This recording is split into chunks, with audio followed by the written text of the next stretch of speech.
concours d'accès à l'ENSA pour l'année 2015. La question numéro 1, la somme, donc calculer la somme n demi, la somme de k égale à 0 jusqu'au 12 de la combinaison c de k parmi 12 moins 34.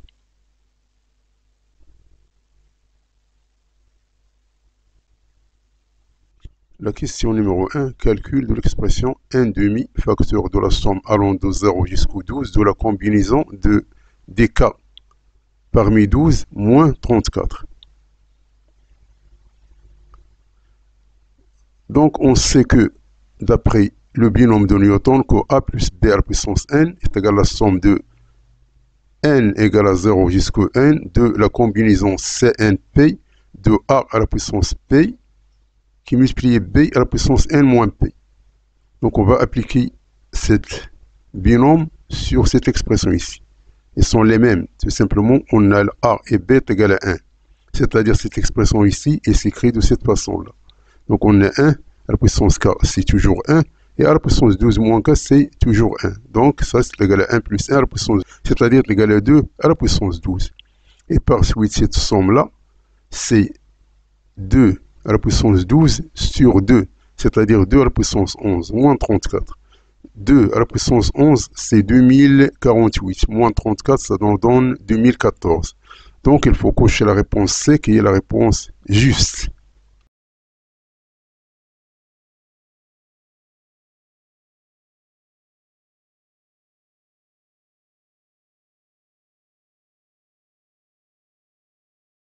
La question numéro 2. Donc, soit n, un élément appartient à n étoile. Donc, calculer le minimum de i et j, sachant que le i est compris entre 1 et n, et j est compris entre 1 et n. Donc, il est le minimum.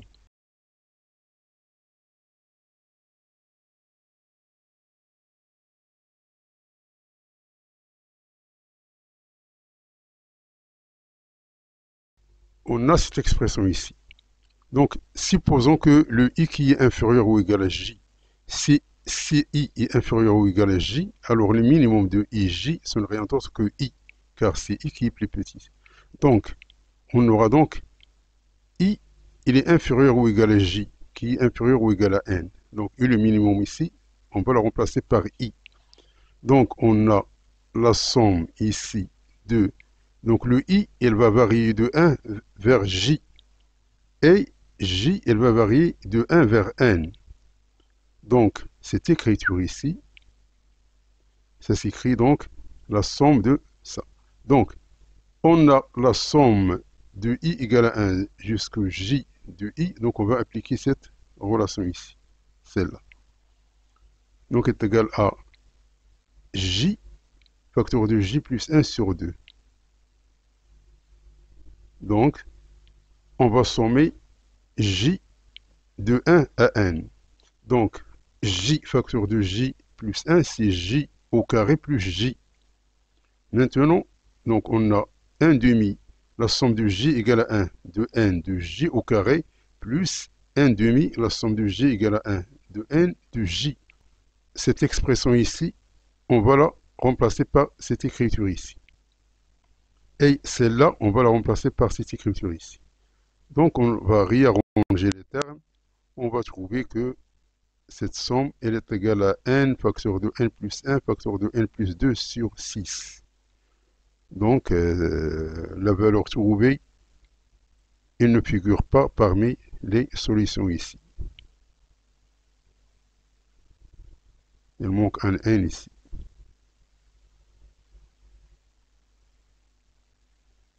Donc, je crois que ça, c'est pas ça, c'est pas ça, c'est pas ça, c'est pas ça. Donc,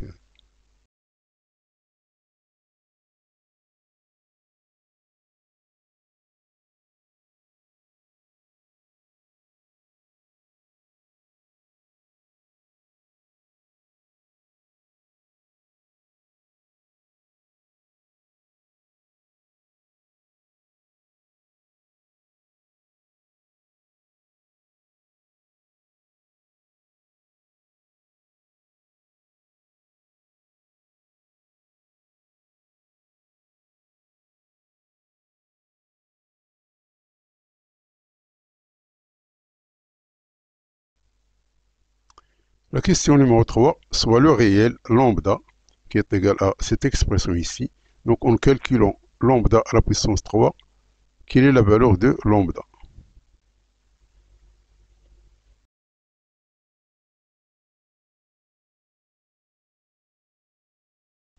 Donc on a lambda, on va enlever lambda à la puissance 3, donc c'est-à-dire enlever ce terme à la puissance 3.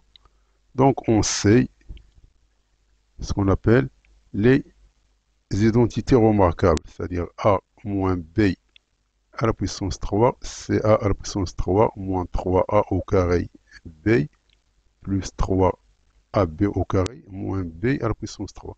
Donc le a, c'est ce terme ici, et le b, c'est ce terme ici.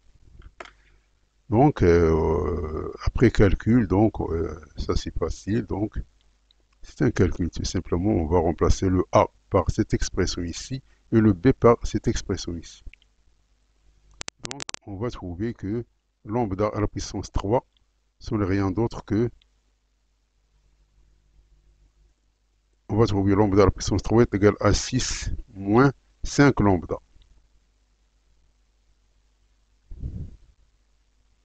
Donc après calcul, on va trouver cette expression ici. Donc, on va tout simplement faire passer le 5 lambda de l'autre côté. On aura donc lambda 3 plus 5 lambda est égal à 6, c'est-à-dire lambda, facteur de lambda carré plus 5. Et le 6, on va prendre 3 fois 2, 1 fois 6, et ainsi de suite. Mais tout simplement, lorsque on prend lambda est égal à 1, donc ceci, ça nous donne 1, et ça, c'est 1 plus 5, c'est 6. Donc, on va avoir 6. Donc, parmi les solutions ici, donc seul lambda est égal à 1 qui répond à la question d'où lambda elle est égale à 1.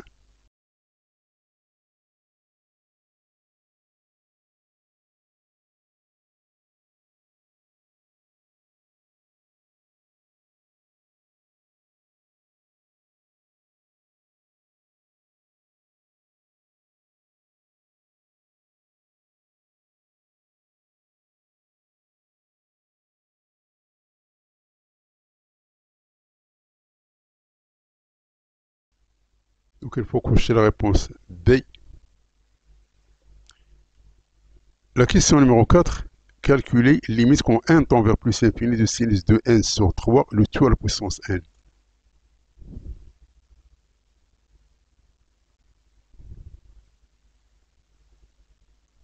Donc, on a la limite. Donc, tout simplement, il faut encadrer sinus de n. On a sinus de n, il est compris entre moins 1 et 1, quel que soit n. Donc, c'est-à-dire qu'on va diviser par 3. Et maintenant, on va prendre ça à la puissance n, c'est-à-dire c'est moins 1 sur 3 à la puissance n, ça c'est la puissance n, ça c'est à la puissance n. Et puisque le 1 tiers et le moins 1 tiers ils sont inférieurs à 1, ou bien ils compris entre moins 1 et 1, donc la limite est envers 0. C'est-à-dire cette limite-là, elle est encadrée entre deux valeurs nulles, donc elle est égale à 0. Il faut cocher la réponse D, qui est la réponse juste.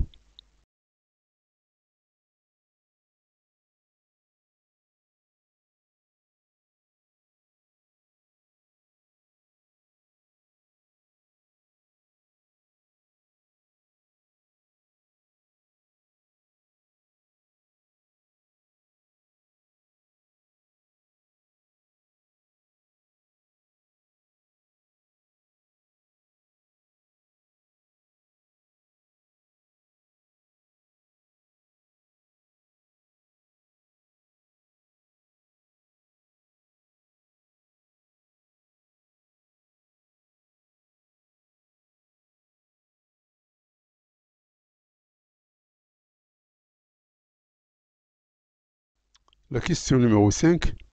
Calculer la limite de cette somme allant de 0 jusqu'au 2n plus 1 de n sur n au carré plus k.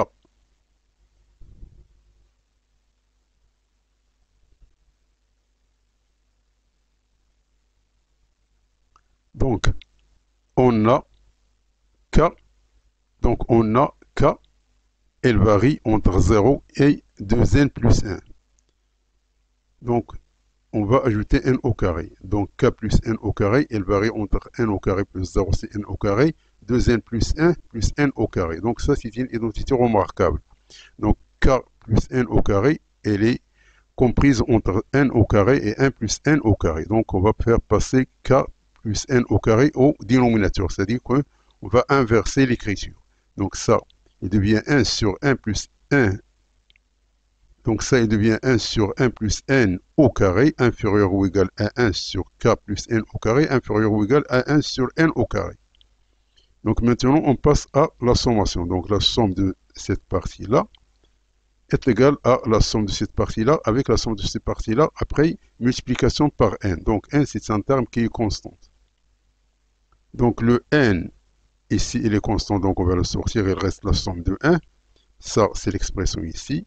Et ça, c'est tout simplement, ça c'est n sur n au carré qui est égal à 1 sur n, la somme de 1. Donc, ceci, donc la somme de k égale à 0 jusqu'au 2n plus 1, ça, tout simplement est égal à 2n plus 1 moins 0 plus 1, plus un terme, puisqu'on a commencé à partir de 0. Si on a commencé à partir de 1, tout simplement on met 2n plus 1 moins 1. Mais ici, puisqu'on commence de 0, donc il y a un terme de plus. Donc si on prend cette expression-là, moins celle-là, on ajoute un 1. De la même manière ici, ça c'est cette expression-là, moins celle-là, plus 1. Donc, ce qui nous donne cette expression ici. Donc on passe à la limite, lorsque n tend vers plus l'infini, on a ces 2n au carré sur n au carré, donc est égal à 2. Et ça, c'est 2n au carré sur n au carré est égal à 2. Donc, cette limite, elle est encadrée entre deux valeurs qui sont les mêmes, donc elle tend vers 2.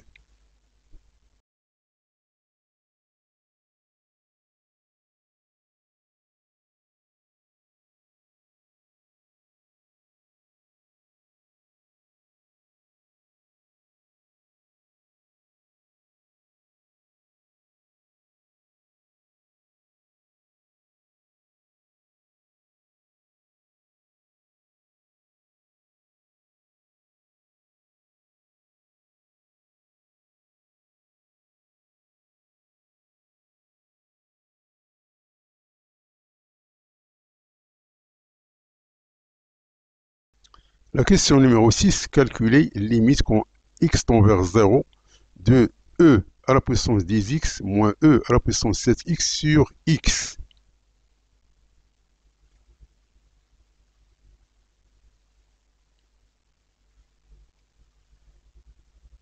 Donc on a cette limite ici. Donc on va mettre e à la puissance 7x en facteur. Il reste e à la puissance 3x moins 1 sur x. Donc, puisque c'est un produit, donc est égal à la limite du premier terme qui multiplie la limite de la second terme. Donc ça, tout simplement, on va remplacer x par 0, donc ça nous donne 1 ici. Ici, il faut mettre un 3 ici et multiplier par 3 ici. Donc on a 3, ça c'est 3. Donc ça, elle est égale à 1. Et cette limite-là, elle est égale à 1, car limite quand t tend vers 0 de e de t moins 1 sur t est égale à 1. Donc ça, elle est démontrée dans le cours de ce qu'on appelle la fonction exponentielle.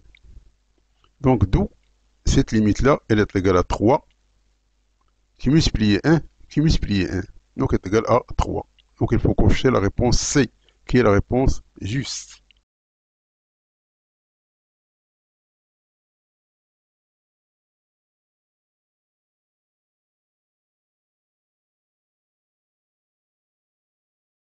Donc, question numéro 7, limite quand x tend vers 0 plus de 1 plus sinus carré de 1 sur x, le tout qui multiplie ln de x.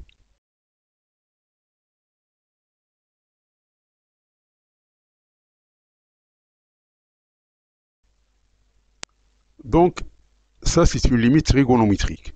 Donc, cette limite qu'on cherche pour... Donc, c'est cette limite qu'on cherche. Donc, on a toujours sinus de 1 sur x, il est compris entre moins 1 et 1. On va enlever au carré, donc il devient compris entre 0 et 1. Donc on ajoute un 1 ici, donc c'est 0 plus 1, c'est 1, et ça c'est 1 plus sinus carré x, et ça c'est 1 plus 1, c'est 2. On va multiplier par ln de x, car c'est toujours au niveau de 0 plus, donc cette fonction elle est définie. Donc elle est définie et elle est croissante. Donc Ça, c'est 1 fois ln de x, c'est ln de x. Ça, c'est qui me suit ln de x. Et ça, c'est 2 ln de x. Puisque cette fonction-là, elle est supérieure. C'est pas inférieur.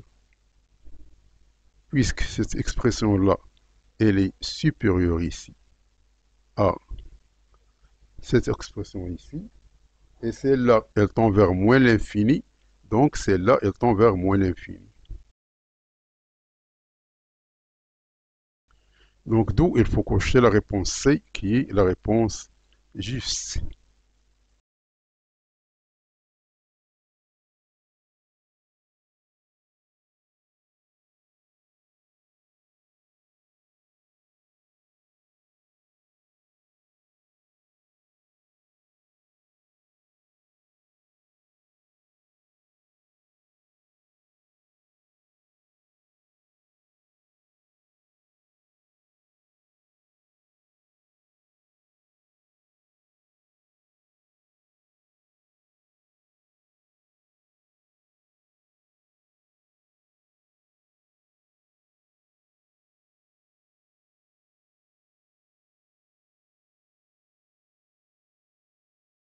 La question numéro 8, quelle est la valeur de l'intégrale allant de 0 jusqu'à 1 de l'exponentielle de x sur 10 moins 3 l'exponentielle de x, le tout au carré d de x.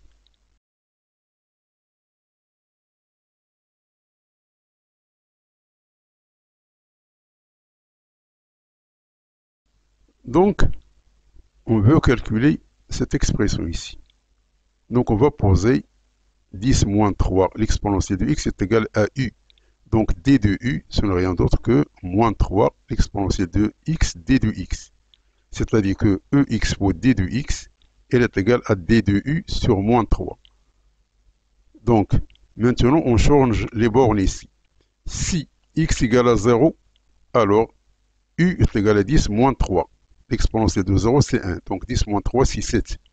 Si x est égal à 1, alors u est égal à 10 moins 3, e à la puissance 1. Donc, c'est-à-dire moins 3e. Donc, on va changer la variable. Cette écriture ici, ça devient, on va la remplacer ici.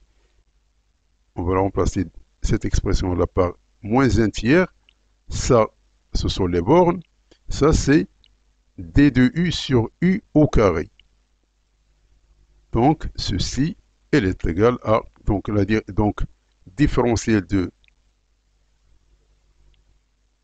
donc d de u sur u au carré, c'est moins 1 sur u. Moins 1 avec le moins, c'est 1 sur u. Entre 0 et 1. Entre 0, donc ça c'est entre 0, donc ça c'est entre 7 et 10 moins 3 e. Donc, on va la remplacer ici. On trouve cette expression ici. Donc, la réponse juste, c'est la réponse A.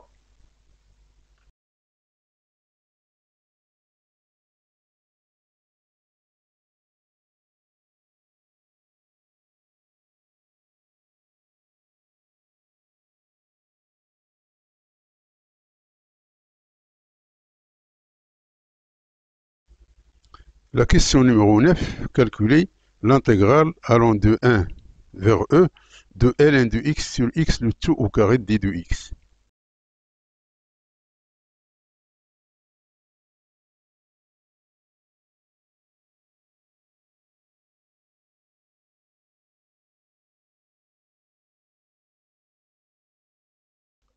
Donc, on a cette intégrale ici. Donc, ceci est égal à ln carré de x sur 1 sur x au carré. Donc, on va procéder par ce qu'on appelle l'intégration par partie. C'est-à-dire que u d de v entre 1 et e, elle est égale à u v entre 1 et e moins ce qui était u devient d de u. Ce qui était dv devient v entre 1 et e. Donc, voici le u. d de u, c'est cette expression ici. C'est la dérivée. Si on a d de v est égal à x carré, alors v est égal à moins 1 sur x.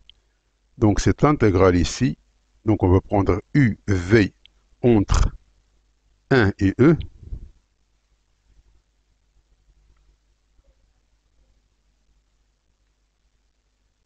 moins donc cette expression avec celle-là. Donc celle-là. Donc lorsqu'on va remplacer par x par e et par 1, donc lorsqu'on va remplacer par e, ça nous donne cette expression-là. Lorsqu'on va remplacer par 1, donc ln de 1 c'est 0. Donc il reste cette expression ici. Donc ça, c'est ln de 1 c'est 0. Donc il reste moins 1, ça c'est ln de e c'est 1. Donc il reste moins 1 sur e, plus cette intégrale ici. Donc on va procéder encore par intégration par partie.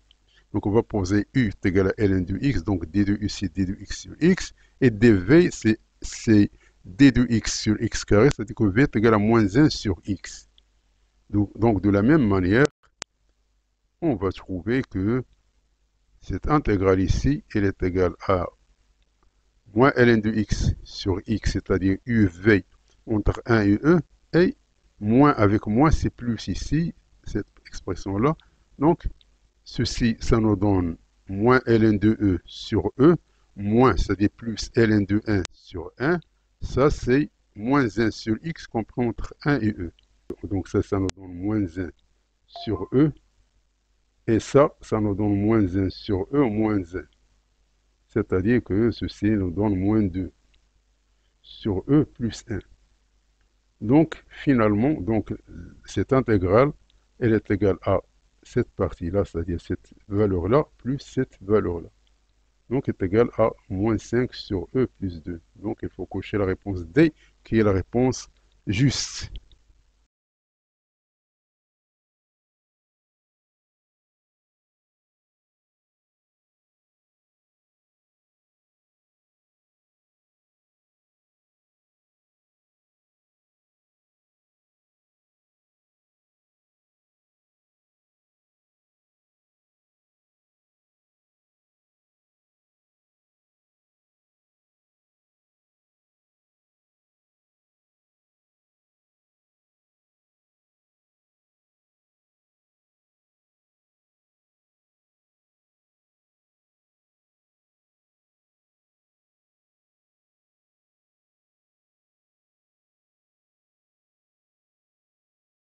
La question numéro 10, quelle est la valeur de l'intégrale allant de 0 jusqu'à 1 de d de x sur x carré plus 3x plus 2?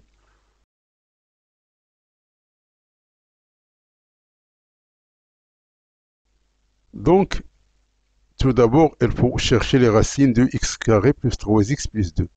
Donc, on a x carré plus 3x plus 2, que ce soit en passant par delta, ou bien tout simplement, on voit que ceci, lorsque x est égal à moins 1, lorsque x est égal à moins 1, ce terme il est égal à 0, c'est-à-dire que moins 1, c'est une racine. Une fois, donc, ça, c'est x moins moins 1, c'est x plus 1. Donc, si on a x plus 1, automatiquement, ici, on a x plus 2. Car tout simplement, 1 fois 2 est égal à 2. Ou bien, vous calculez delta. Donc, on a delta, c'est 3 au carré, c'est 9, moins 4 fois 1 fois 2, c'est-à-dire moins 8, est égal à 1 qui est positif. Donc, on a la valeur. Donc, on a la solution.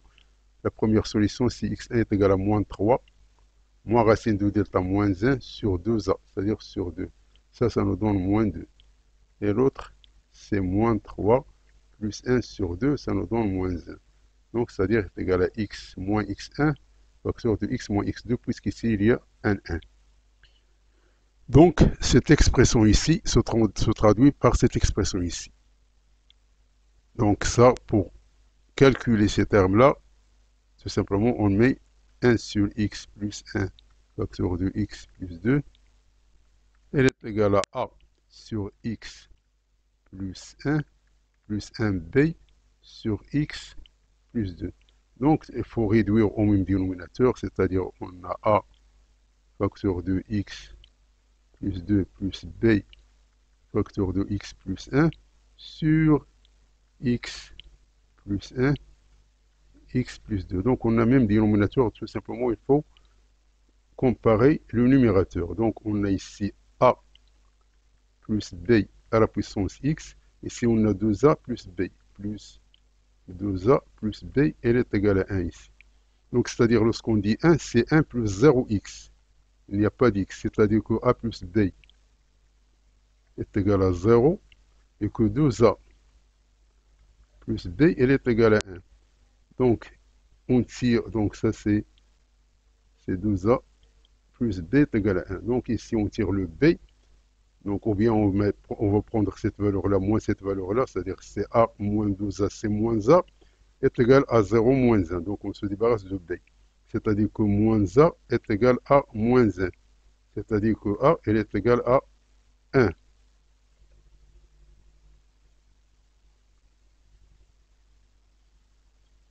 Et l'autre côté, donc c'est-à-dire si A égale à 1, alors B est égal à moins 1. Et si on remplace ici, ça nous donne moins, ça nous donne 1. C'est-à-dire 2 fois 1, c'est 2, moins 1, c'est 1. Donc, ici, c'est 1, A égale à 1 et B est égal à moins 1. Donc, on a cette expression ici. Donc, ça, c'est facile. Donc, ça, c'est un intégral qui est usuel. Donc, ça, c'est ln entre 0 et 1. Ça, c'est ln entre 0 et 1. Donc, ça nous donne 1 plus 1, c'est 2. 0 plus 1, c'est 1. 1 plus 2, c'est 3. Et 0 plus 2, c'est 2. Donc, on simplifie. Il reste 2 ln de 2 moins ln de 3, car ln de 1 égale à 0. Donc, ceci, ln 2 ln de 2, c'est ln de 4, c'est-à-dire c'est ln de 2 au carré. ln de 2 au carré, c'est 4 moins ln de 3. Et ln de 4 moins ln de 3, c'est ln de 4 tiers. Donc, il faut cocher la réponse A, qui est la réponse juste.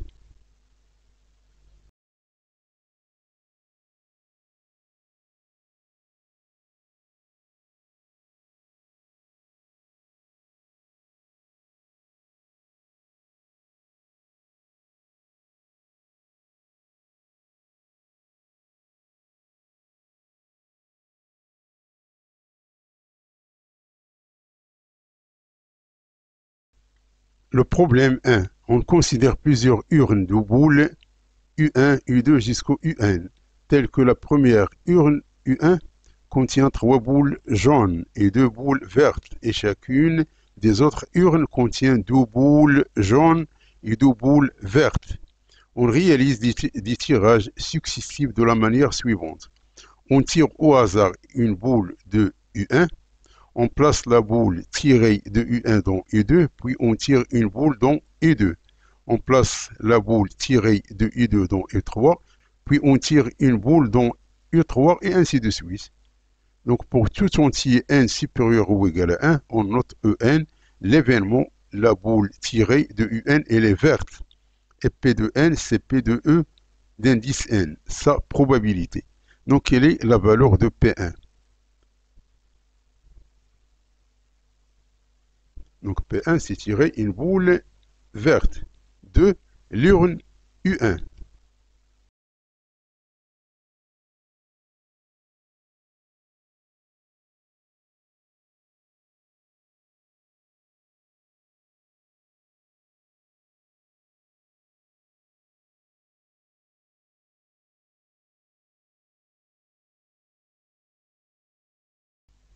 Donc la valeur de P1, la première urne U1 contient 3 boules jaunes et 2 boules vertes. On tire une boule au hasard. Donc P1, c'est P de E1 est égal. Donc on va tirer 1 parmi 2. Ça c'est les verts parmi l'ensemble. Donc il reste, puisqu'il y a 5. Donc on va tirer 1 parmi 5. Donc ça c'est ce qu'on appelle l'événement favorable et ça c'est l'événement possible. Donc il faut tirer 1 parmi 2 vertes parce que ce que nous concerne, ce sont les boules vertes. Donc ici, on a 2 boules vertes. Donc il faut tirer 1 parmi 2 et tirer 1 parmi les 5. C'est-à-dire est égal à 0,4. Donc P1 est égal à 0,4.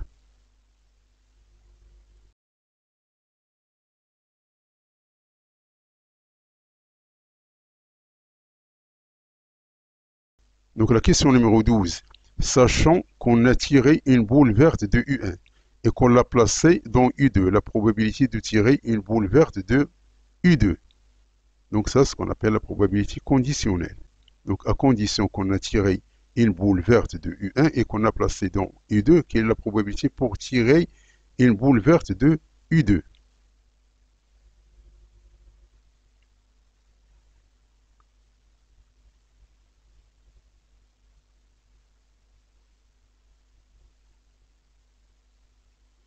Donc la probabilité de tirer une boule verte de U2, sachant qu'on a mis une boule verte de U1, comme en U2, initialement, il y a deux boules jaunes et deux boules vertes.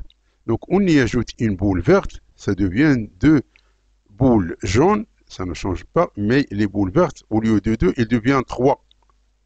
Donc P de verte dans U2, c'est tout simplement tirer 1 parmi 3 et tirer 1 parmi 5. Donc ça nous donne 3 sur 5, c'est 0,6.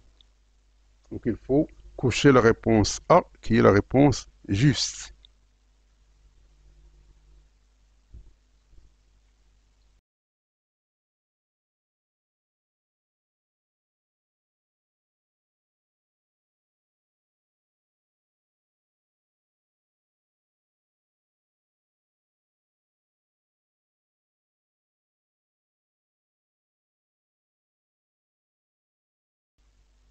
La question numéro 13, la valeur de P2 est.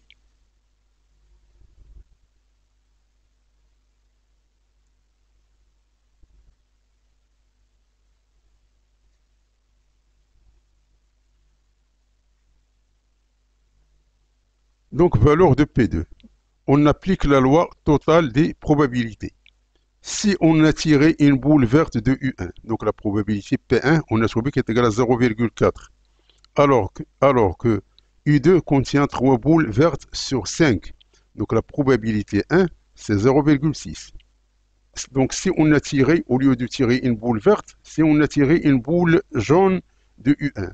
Donc la probabilité, c'est P bar de 1, qui est égal à 1 moins P1, c'est-à-dire C1 moins 0,4 est égal à 0,6.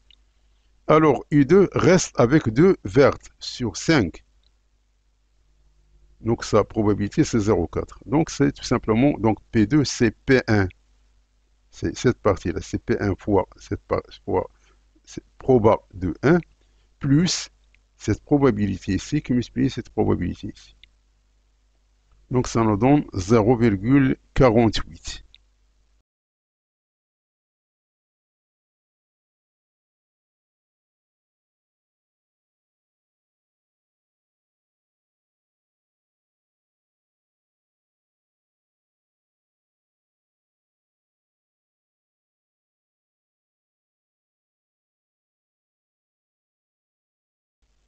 La question numéro 14, quelle est la relation entre Pn et Pn plus 1?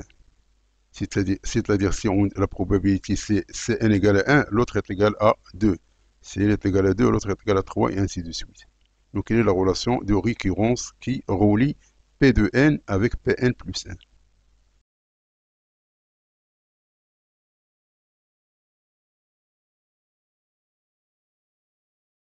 Donc, la question numéro 14, relation entre Pn et Pn plus 1.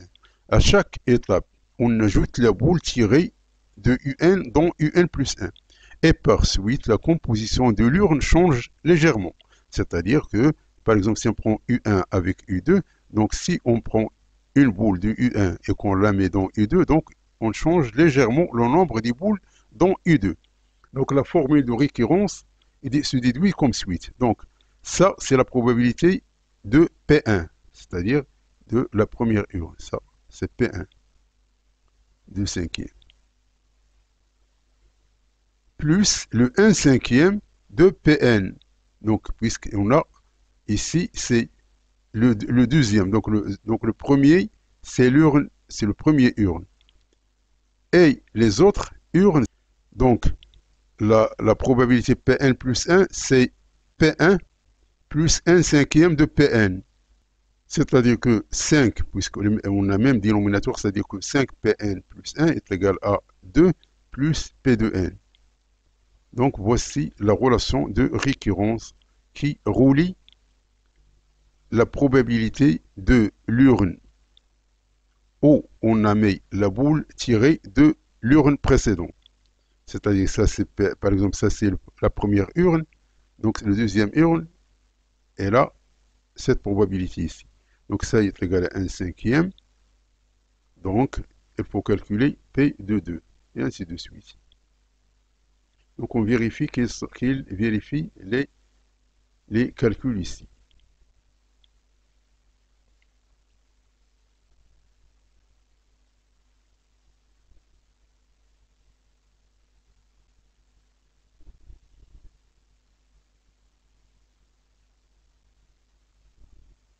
La question numéro 15, en étudiant le comportement de la suite P de n.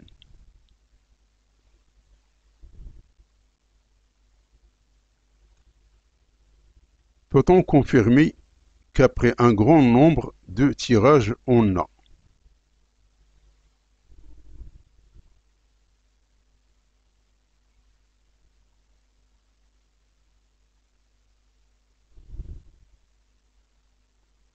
donc on a cette relation de récurrence. Donc cherchons la limite en supposant que lorsque Pn, lorsque n, donc cherchons la limite grand L, en supposant que lorsque n tend vers plus infini, P de n tend vers L. Donc si Pn tend vers L, alors Pn plus 1, elle tombe elle aussi vers n. Donc si Pn elle tend vers L quand n tend vers plus infini, automatiquement, limite quand n tend vers plus infini de Pn plus 1, ça tend vers L. Donc on remplace, on passe à la limite, donc limite de cette expression-là, c'est-à-dire que limite quand n tend vers plus infini de Pn plus 1 de 5Pn plus 1 est égal à 2 plus limite quand n tend vers plus infini de Pn. Donc ça, puisque donc le 5 on va le mettre ici, donc ça, on va le remplacer par L, et ça, on va le remplacer par L. Donc, on va trouver que L est égal à 1 demi. C'est-à-dire qu'il y a une chance sur 2 de tirer une boule verte. Donc, une chance sur 2 de tirer une boule verte. Donc, il faut cocher la réponse A, qui est la réponse juste.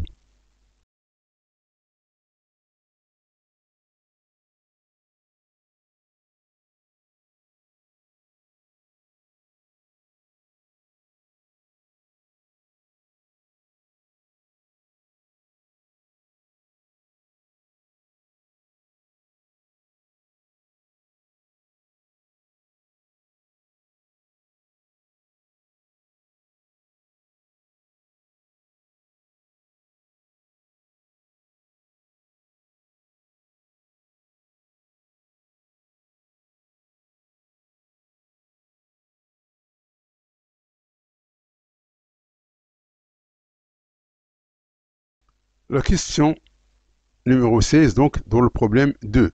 Le plan complexe P est rapporté au repère orthonormal direct au IJ unité graphique, c'est 1 cm, soit A, B, C, les points d'affixe respectivement A, B et C. Donc la mesure de l'angle ABC.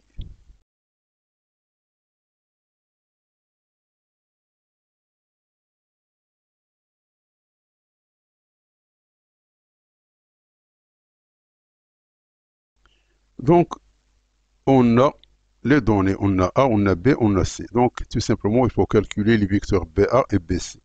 Donc BAC A moins B donc est égal à moins 1 moins I racine de 3, BC est égal à moins 3 plus I racine de 3. Donc calculons le produit scalaire. Donc A, B, C, c'est-à-dire ça, c'est la notation. Elle est égale à argument de BC sur BA. Donc cette écriture, ça signifie cette écriture ici. Donc ça s'écrit par l'argument de BC, c'est-à-dire cette expression ici, sur cette expression-là. On va multiplier par le conjugué. Donc ça, c'est une identité remarquable. Donc, il est égal à 1 plus 3. Et donc, ça, c'est des calculs. On va trouver qu'il est égal à l'argument de moins 4i racine de 3 sur 4. On simplifie par 4, il reste cette expression-là. Donc, on est le i automatiquement. Ça, c'est congru à pi sur 2. Plus ou moins pi sur 2 modulo de pi. C'est-à-dire, parmi les solutions ici, il n'y a que 90. S'il y a moins 90, on va le prendre encore moins 90. Donc, si on a une valeur égale à moins 90, c'est la valeur exacte. Donc, puisqu'on a 90, donc, tout simplement, donc, il faut prendre ça est égal à pi sur 2. Donc, la mesure de l'angle ABC est égale à 90 degrés. Donc, il faut cocher la réponse A, qui est la réponse juste.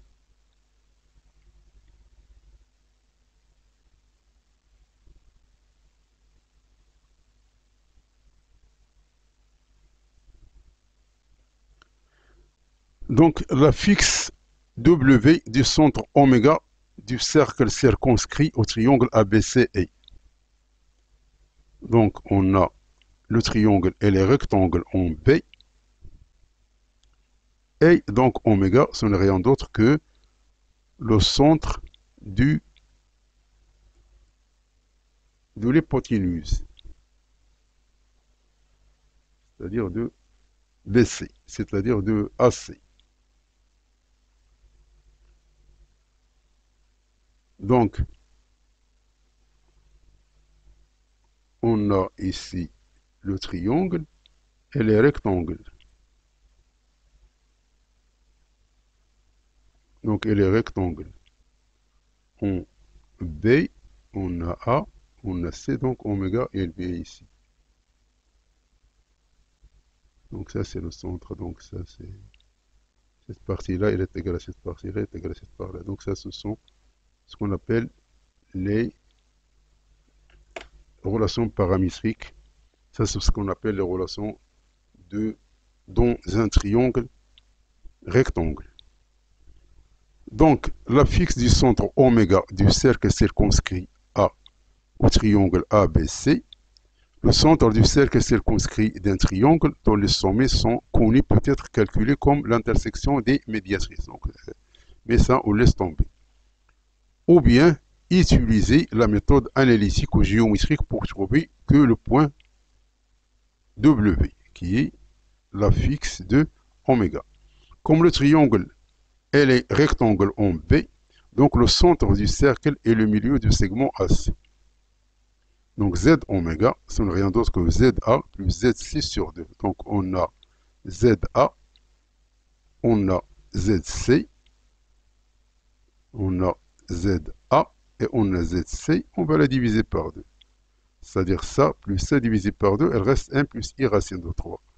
Donc W a pour coordonnées 1 et racine de 3, c'est-à-dire qu'elle est égale à 1 plus I racine de 3 sans passer par l'intersection des médiatrices et tout ça. Donc, pour beaucoup de calculs, simplement, on s'inspire de la relation que ça, c'est un triangle qui est inscrit dans un cercle. Donc, voici le cercle qui est pour centrer ici, c'est oméga. Donc, c'est un cercle qui est... Donc, le triangle, il est...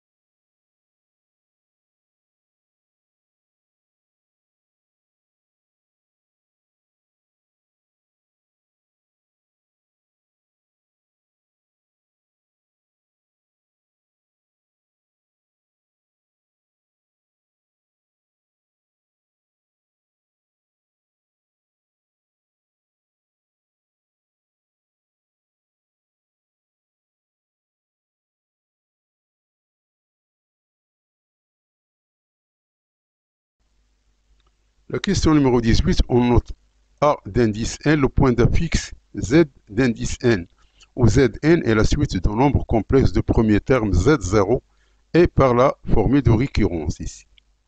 Donc on considère la suite T de n qui est égale à Z d'indice n moins W.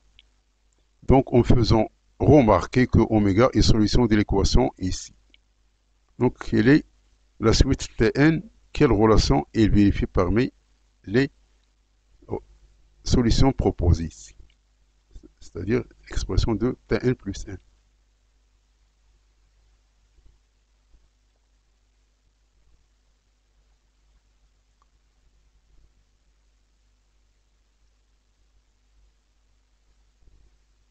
Donc, on pose Tn est égal à Zn moins 2W. Donc, on a cette relation de récurrence. Donc, on pose T de n est égal à Zn moins W, c'est-à-dire que on va remplacer Zn par Tn plus W ici. Donc, ceci se traduit par Zn plus 1, donc on remplace Zn par cette expression-là. Donc Zn plus 1, on l'a remplacé par Tn plus 1 plus W. Donc on aura donc cette expression ici. Avec W qu'on vient de trouver est égal à 1 plus I racine de 3. Donc Tn plus 1 plus W est égal à ce terme ici, plus W, on la remplace ici, donc ça devient ça au carré, sur 2 plus 2. Donc est égal à cette expression-là, plus cette expression ici, puisque 1 plus I racine de 3 au carré, ça nous donne ce terme ici. Donc après simplification par 2, elle reste ce terme ici, plus le 2, donc elle reste 1 plus I racine de 3. Donc 1 plus I racine de 3, c'est W. Donc il reste donc ceci, donc ce terme-là, il est égal à ce terme-là, plus W. Donc on simplifie par W, on va trouver cette expression ici. Donc il faut cocher la réponse A, qui est la réponse juste.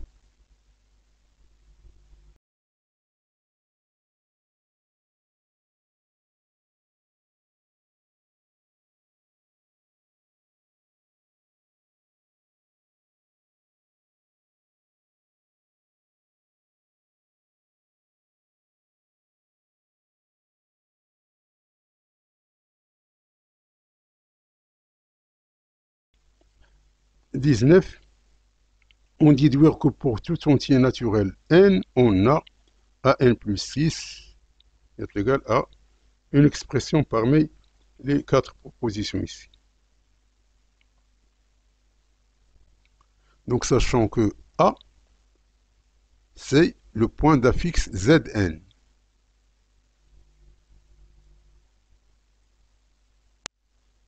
Donc on a cette expression ici qu'on vient de trouver. Donc ça nous dit qu'il s'agit d'une progression géométrique de raison Q est égal à 1 plus I racine de 3 sur 2 et de premier terme T0. Et d'expression générale, c'est Tn est égal à T0 Q à la puissance n. Avec T0 est égal à Z0 moins W, donc ça est égal à 0, et ça est égal à 1 plus I racine de 3, donc ceci est égal à moins 1 moins I racine de 3.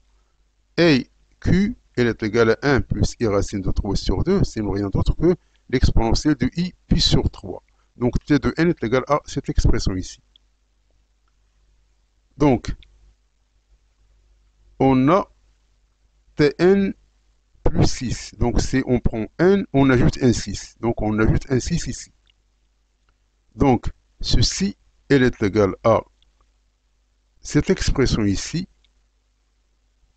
Donc, puisque E, I, pi sur 3 à la puissance n plus 6, c'est E, I, pi sur 3 à la puissance n qui est multiplié E, I, pi sur 3 à la puissance 6. Donc, ça, elle reste, et ça, 6 sur 3, c'est 2. Donc, l'exponentielle de 2 pi, ça, c'est 1. Donc, il reste cette expression-là. C'est-à-dire que Tn plus 6, elle est égale à cette expression ici. Et cette expression ici, ce n'est rien d'autre que Tn.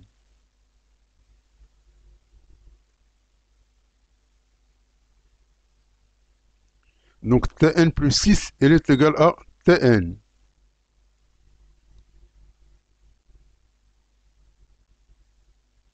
Or, An plus 6, puisque Tn plus 6, c'est Zn plus 6 moins W, car Tn c'est Zn moins W. Donc ça, c'est AN plus 6 moins W est égal à AN. Tn, c'est AN moins W. Donc on simplifie, il reste AN plus 6 est égal à AN. Donc il faut cocher la réponse C, qui est la réponse juste. Donc le A d'indice N, c'est le point d'affixe Zn, c'est pas d'affixe Tn. Tn, tout simplement, c'est un terme avec lequel on a changé la variable. Donc c'est un terme intermédiaire, c'est tout.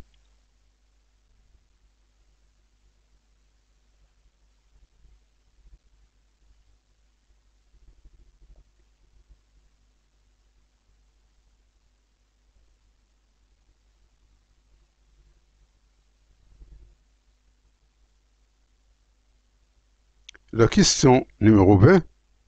Calculer la valeur de A d'indice 2015.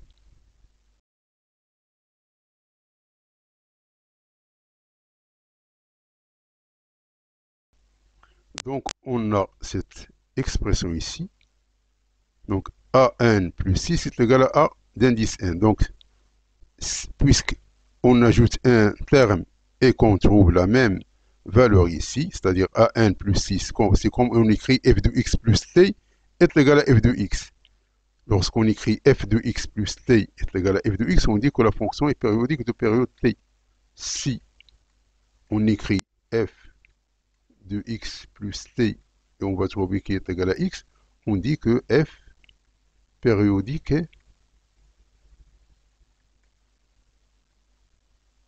de période t. C'est la même chose ici. On a AN plus 6, il est égal à AN. Donc, cette suite, elle est périodique de période 6. Autrement dit, 2015, elle est congrue à 5 modulo 6. Car 2015 est égal à 335 fois 6 plus 5. Donc, ça, on enlève. Donc, le reste, ce qui reste, c'est 5. Donc, c'est 5 modulo 6. C'est-à-dire que A d'indice 2015, elle est égale à A d'indice 5. A5 est la fixe de Z5. Et, c'est-à-dire que dire A d'indice 2015 est égal à A d'indice 5 revient à dire que Z d'indice 2015 est égal à Z d'indice 5. Et on a cette expression ici de récurrence, tout simplement, donc c'est, on va calculer à quoi est égal A, à quoi est égal Z d'indice 5. Donc si, donc on a Z0 est égal à A0, donc on remplace c'est N par 0, donc on trouve Z1 est égal à 2. Une fois on trouve Z1, on calcule Z2. Une fois on trouve Z2, on calcule Z3. Une fois on trouve Z3, on calcule Z4. Une fois on trouve Z4, on calcule Z5. On va trouver qu'il est égal à I racine de 3 moins 1. C'est-à-dire que A d'indice 5, il est égal à I racine de 3 moins 1. Donc il faut cocher la réponse D, qui est la réponse juste.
Donc merci d'avoir suivi ce vidéo et à la prochaine pour un nouveau vidéo cordialement.